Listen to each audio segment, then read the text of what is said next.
with us, going to talk to us on metrics that matter on in life, career, and relationships. So, good morning, Rajesh. Happy New Year to you. It's a great pleasure and honor to have you for It's Different show on KZSU Stanford, and welcome to our program. Thank you so much, Ray. I'm looking forward to this. Thank you very much. Okay, sir. So, how is your New Year so far? The new year has been fantastic, and I'm looking forward to the rest of the year. Very good, very good. Okay, good. So, we are going to have you present on this metrics that matter. Yeah. So, the forum is yours right now. Very good.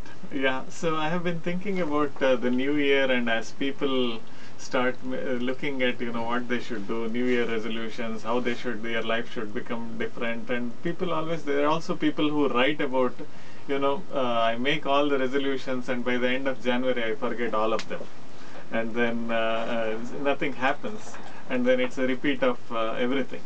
And sometimes I wonder, I look at what are we measuring. So when we make a resolution, sometimes we say I need to improve my network, which means I'll grow my LinkedIn connections, I'll add more friends to my Facebook, and if they are on Twitter, they will say I will add more friends to my Twitter, and then I will follow more things. Everything is about how can I become more.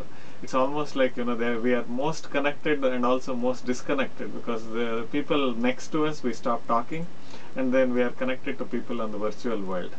So I said, how about changing the metrics? Because if we change the things that we measure, we change the way we live. And so I came up with 9 questions to ask ourselves, and basically relook at our life with those 9 questions. And I'm not saying that these are the 9 absolutely correct questions, and the people can modify them. It's just an approach to look at. So should we just go over one by one? Sure. Just a small comment I would say. I think it's Mahatma Gandhi who said that if you change the way you look at things, the things that you look change. Yes, yeah. I don't know, somehow I remembered that here, because when you said the measures and other things, it depends on how you look at things. Correct. Please go ahead. Yeah. So let's go through one by one. And the first metric that I have is your capacity to make a significant positive contribution to the world. And there is it looks like a touchy-feely subject, what is the contribution to the world, and you are the best judge to it, right? If you can give education to a child, you might think that it's a positive contribution to the world. You are working in a company that is making a positive difference in the world, and then you do a good job and help the company do better, then that's a positive contribution to the world. So just think about yourself, your capacity to make a positive contribution to the world. Suppose at the end of 2008, there was a scale between 1 to 10, and you make a self-assessment of what that number was. Let's say it was 6, 7, or whatever it is. And then you make a difference at the end of 2009, that number should have been different, because there is one more year of experience, you have grown, you have evolved, and you have learnt a lot of new things. It should have made a difference. So you already know in 1 year how much more your capacity to make a difference has gone up. This is the time to think. At the end of 2010, if I ask this question, what should that number be? On 2008 it was 6, 2009 it was 7. Should it be 9? Should it be 7.5? Should it be 8? Or whatever that is. I mean, that will make a difference, because the more positive contributions you make to the world, there is also a selfish thing. You will feel more good about yourself. Does that make sense? Sure, perfectly. Here are some things, like what are the changes? Like it could be anything. For example, going green. Yeah. Reduce, reuse, recycle. Correct.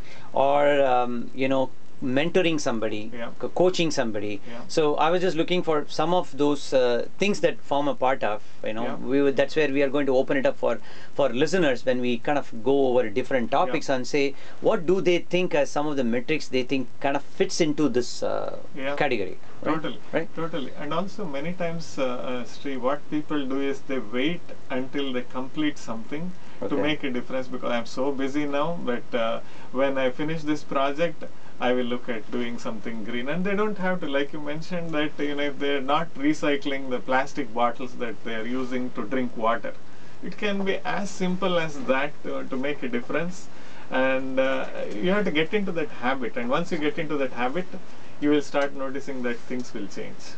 Yeah, that's very true. Okay. Let's go to the second question. Second metric is number of people whose capacity was enhanced to make a significant positive impact in their lives and in the lives around them. Like they say, I don't know whether you remember this, there is a saying that, give a man a fish and you feed him for a day, and teach him how to fish, you feed him for a lifetime, kind of thing. Suppose there is so much to share with people, and if they share and make sure that their people around them become better to take care of themselves and take care of people around them, then that's a big metric. I mean, think about at the end of 2008, how many people whose capacity was enhanced? Was it 0, 0 to 10, or 11 to 49, 50 to 99, or 100 or more? There is so much to do, especially in a connected world. It's so easy to set up a blog and start sharing what your learnings are, and there will be somebody else who will benefit from this. I mean, to make a difference in 100 people's lives, when maybe 15 years ago it would have been very different because you had to physically do it. Now you just have to make a conscious attempt and use all the online resources that you have, and then start making a difference. Yeah. In fact, I have a small comment here, Rajesh. Yeah. People talk about blogs and other things, they all start their own, and they want everybody to come in and put comments into their blog, and they always constantly look at what's the feedback and things like that.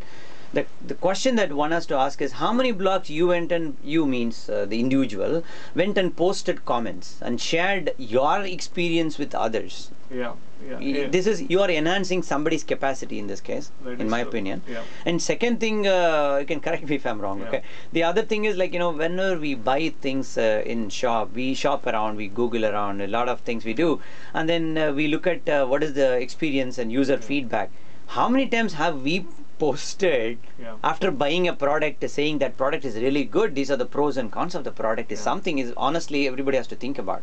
Yeah, I totally agree. See, on the blogs and commenting and those kinds of things, basically how will you add capacity to the other person is posting a comment that will enhance the value of the blog post. Like, you go there and say, I love it, this is a very good blog post. It costs time and energy for somebody else to read it, but if you say, oh, this is a really good blog post, this is how I used it, or this is what my experience is that is related to this blog post. And then what happens, people get a richer experience, because the person who writes a blog, he is one person. But if there are 100 comments, all of them adding to the conversation that the person has started, then the reader benefits 100 times. Definitely. In fact, for listeners who just tuned in with us recently, or a little late, then the special starting time at 7:30. Rajesh Setty is a public speaker, author, entrepreneur, and also, what shall I say, a blogger, heavy blogger, I would say. And he also coaches, mentors people. He's an executive coach as well. And he is the author of books Life Beyond the Code, and of course, very many books he has written. We are going to cover it in the later part of the show.